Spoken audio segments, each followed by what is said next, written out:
आज जो मुद्दे आपके समक्ष हैं उनके दो व्यापक आयाम हैं, एक राजनीतिक है, एक कानूनी है। लेकिन राजनीतिक आयाम सबसे महत्वपूर्ण, सबसे व्यापक, सबसे अहम है। पहले मैं उसका जिक्र करूं संक्षेप में। पहला बिंदु उसका यह है कि जानबूझकर, बार बार सोच समझकर, एक सूझे बूझे तरीके से इस सरकार ने हर गणतांत्रिक संस्था को खत्म करने का प्रयत्न किया है, उसको चोक करने का प्रयत्न किया है, उसमें रोकथाम करने का प्रयत्न किया है। सबसे बड़ी संस्था उनके मायने में जो उनके लिए बाधा है वो है स्वतंत्र, निष्पक्ष, निडर बोलना, बोलचाल, जो हमारे संविधान की एक महत्वाकांक्षा ही नहीं, एक मानव अधिकार है, मूलभूत। इस सरकार ने, इस केस की बात नहीं कर रहा हूं मैं, श्री राहुल गांधी की, सैकड़ों केसेस में 2014 के बाद ऐसे येन केन प्रकारेण कदम उठाए हैं जो हर नागरिक के स्वतंत्र, निडर बोलने के अधिकार क्षेत्र में बाधा डालें, बार बार। और उसके उदाहरण आप जानते हैं। बोलने की स्वतंत्रता और बोलने के बाद की स्वतंत्रता, दोनों को सीधा निचोड़ने का प्रयत्न किया इस सरकार ने बार बार। श्री राहुल गांधी, हम सब जानते हैं, ने निडरता से बार बार संसद के अंदर और संसद के बाहर अपने विचार रखे हैं, जनहित में रखे हैं, जनता के सामने रखे हैं, जनता के लिए रखे हैं। उन्होंने सामाजिक, आर्थिक, राजनीतिक, विदेश नीति इत्यादि इत्यादि सब मुद्दों पे पूरा बोला है, बिना झिझक के बोला है। और वो आज उसकी कीमत चुका रहे हैं, क्योंकि उनके सवाल, उनके वक्तव्य अच्छे नहीं लगते उन लोगों को जिन्होंने वो गलतियां की हैं, जिसके बारे में विवरण करते हैं श्री राहुल गांधी। कभी डिमोनेटाइजेशन ले लें, कभी चीन को क्लीन चिट का मामला ले लें, कभी जीएसटी ले लें। ये सब मुद्दे वो हैं और इनके अलावा और भी हैं जो इस सरकार को, जिनसे घिन्न है और जो उठाते हैं उनको दंडित करना उनका अनिवार्य रूल है। राहुल गांधी विदेश जाते हैं तो बोल नहीं सकते। एक झूठे, आडंबरी राष्ट्रवाद के आधार पर उनकी आवाज को रोका जाता है। एक अजीबोगरीब, बनाई हुई, बनावटी राष्ट्रवाद का बहाना लेकर उन पे आरोप लगाए जाते हैं। बाहर गए, उसके आधार पे जब वापस आते हैं तो कहते हैं कि आप यहां नहीं बोल सकते जब तक कि आप माफी नहीं मांगे। यहां आते हैं और उस दिन बोलते हैं संसद में, जब माननीय प्रधानमंत्री बोल रहे थे तो सरकार पूछती है आपकी हिम्मत कैसे हुई सब बोलने की, सत्य बोलने की, साफ बोलने की, निडरता से बोलने की। हम आपको प्रिविलेजेस कमेटी भेजते हैं। और सबसे अजीबोगरीब जो मैं समझता हूं, किसी गणतांत्रिक, संसदीय गणतांत्रिक, लोकतांत्रिक देश में नहीं देखा गया, जब वो आके बोलते हैं तो सरकार खुद अवरुद्ध करती है संसद को। सरकार खुद करती है इस आधार पे कि पहले आप माफी मांगिए। ये कौन सी संसदीय प्रणाली के अंतर्गत है कि पहले आप माफी मांगिए, नहीं तो हम अवरुद्ध करेंगे, नहीं तो संसद चलेगी नहीं।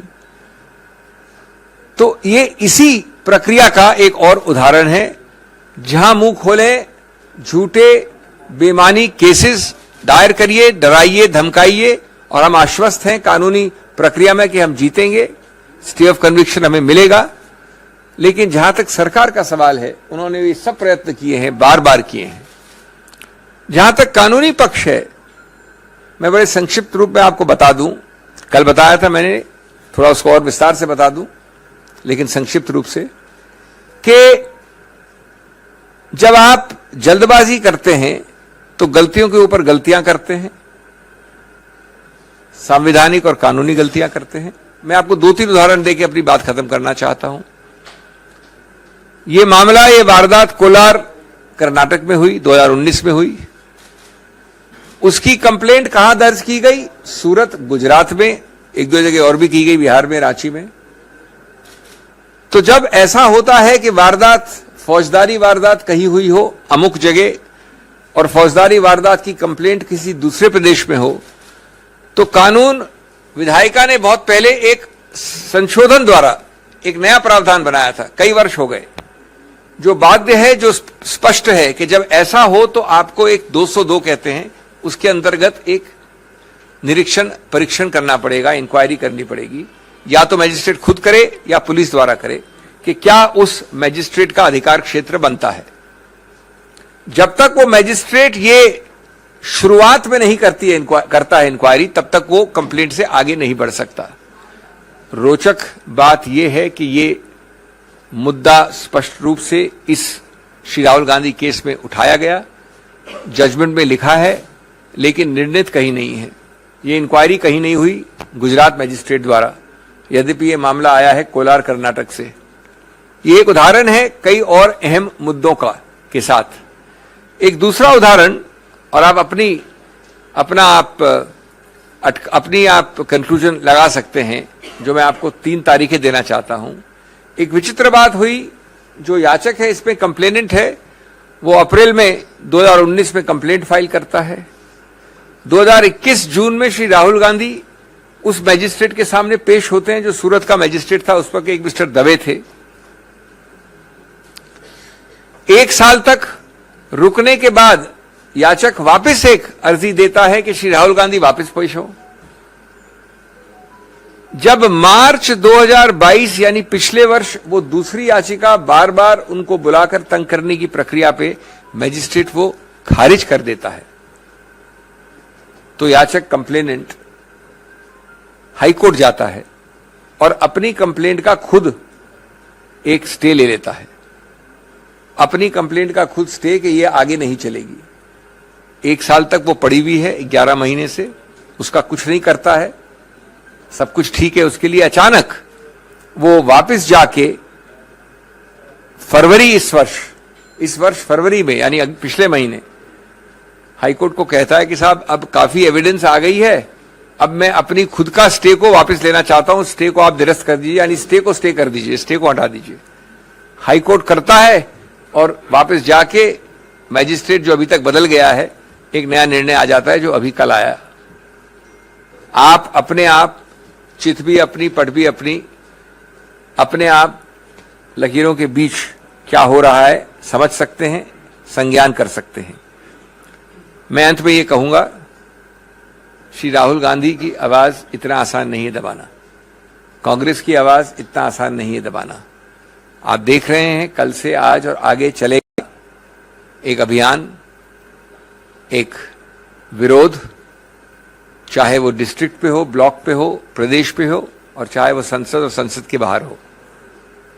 ये आवाज रुक नहीं सकती है। जो तथ्य मैंने आपको बोले हैं ये बिल्कुल उजागर किए जाएंगे, लेकिन पूरा विश्वास का आश्वासन है कि ऐसी चीज जो कानून में गलत है, हम आश्वस्त हैं कि उसका सही रूप से अवलोकन किया जाएगा बड़ी अपील वाली अदालतों द्वारा, और हमें कन्विक्शन का स्टे जल्द से जल्द मिलेगा।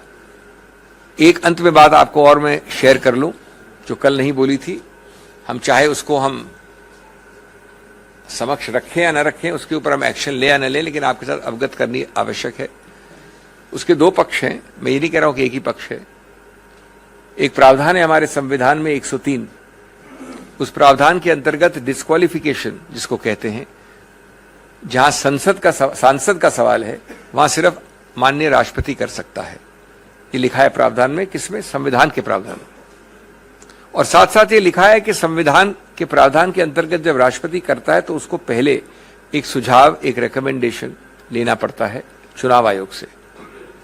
ये तो मानी हुई बात है कि इस बार राहुल गांधी के विषय में नहीं हुआ, ये न कुछ पहले विषयों में ऐसा हुआ है। अब इसमें जो दूसरा पक्ष है वो ये है कि चुनाव आयोग का मानना है, और चुनाव आयोग इसी प्रक्रिया को फॉलो करती है और केसेस में, कि जब कन्विक्शन कोर्ट द्वारा है, न्यायपालिका द्वारा है, तो राष्ट्रपति के पास जाने की आवश्यकता नहीं है। इसलिए हम चुनाव आयोग उसको कभी भी नोटिफाई कर सकते हैं। हमें राष्ट्रपति के पास सुझाव लेके जाना और राष्ट्रपति की अनुमति लेने की आवश्यकता नहीं है।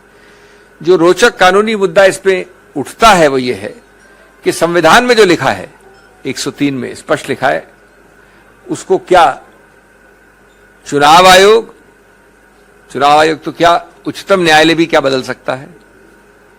सिर्फ इस आधार पे कि एक केस था लोक प्रहरी का, उस केस में चुनाव आयोग ने स्टैंड अपना रखा था। उच्चतम न्यायालय ने ये नहीं कहा कि वो स्टैंड सही है या गलत है, लेकिन उसके बाद से चुनाव आयोग ने एक सर्कुलर निकाल रखा है जिसमें वो कहते हैं कि जहां पर कन्विक्शन कोर्ट द्वारा है वहां पर हम राष्ट्रपति के पास नहीं जाएंगे, न जाना आवश्यक है। तो ये एक विरोधाभास है। संविधान के टेक्स्ट को आप ज्यादा महत्व देंगे या चुनाव आयोग की प्रक्रिया को? इसका उत्तर मैं समझता हूं सीधा है। तो ये भी एक शायद त्रुटि है इस प्रकार के 24 घंटे में निकाले हुए चुनाव आयोग के नोटिफिकेशन की।